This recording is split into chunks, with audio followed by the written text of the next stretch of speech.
جزاكم الله خيرا.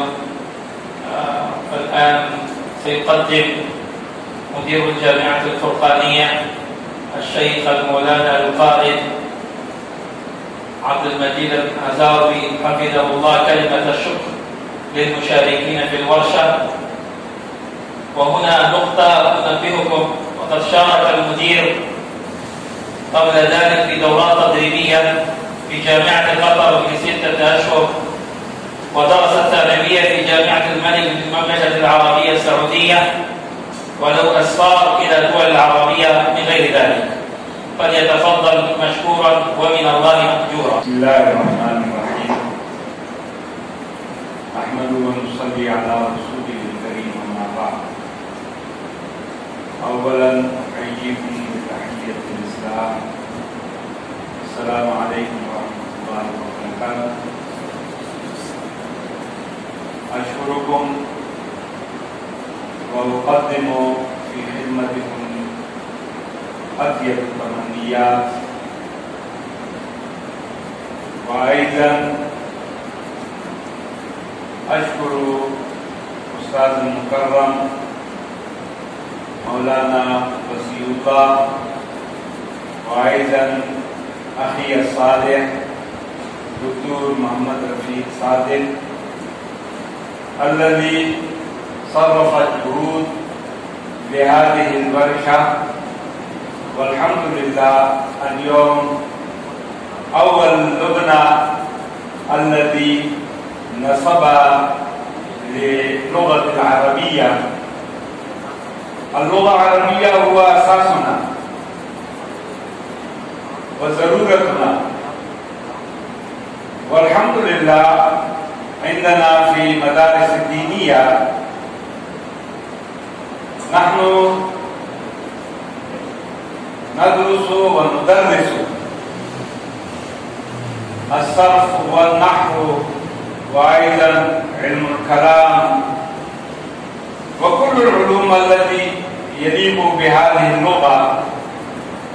لكن للأسف الشديد ما عندنا تدريب للتكلم وأيضا لرسم الخط، وهذا هو أنا أظن السبب القوي بالنسبة لمدارسنا.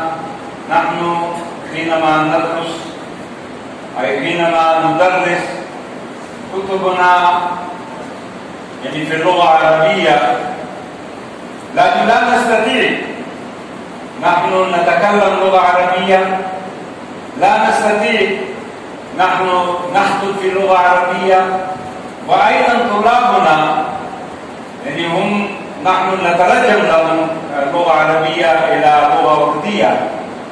فهذا الحمد لله أول محنة نحن بدأنا أن نشرع لغة عربية في مدارسنا للطلاب وأيضا للأساتذة. والأساتذة ما هو الطرق نحن نأخذ وندرس باللغة العربية. فإن شاء الله هذا الموضوع سيشرح الأستاذ مولانا وسي الله وأيضا الدكتور مولانا محمد رفيق صادق. إن شاء الله هؤلاء وأيضا أساتذة أخرى هؤلاء يشرفونا اليوم إن شاء الله أمامكم، وما هو الطرق نحن نعمل عليهم ونحن نستطيع أن ندرس طلابنا في اللغة العربية. وأيضا أنا أشكر مرارا لكم أنتم شاركتم في هذه الورشة، ونتمنى منكم أيضا في مرة ثانية ومرة ثالثة إن شاء الله حينما ندعوكم أنتم تعطينا أوقاتنا وتشتركون إن شاء الله ستشتركون في هذه الورشات. وأتمنى من الله أن نفيد هذه الورشات، وأيضا أتمنى من الله أن يوفقنا لهذه الخدمة، لخدمة القرآن ولخدمة الحديث ولخدمة الدين وأيضا لخدمة اللغة العربية. وأخيرا أيضا أنا أشكركم وأشكر أساتذتنا الذين صرفوا الجهود لهذه الورشة. شكرا جزيلا. السلام عليكم ورحمة الله.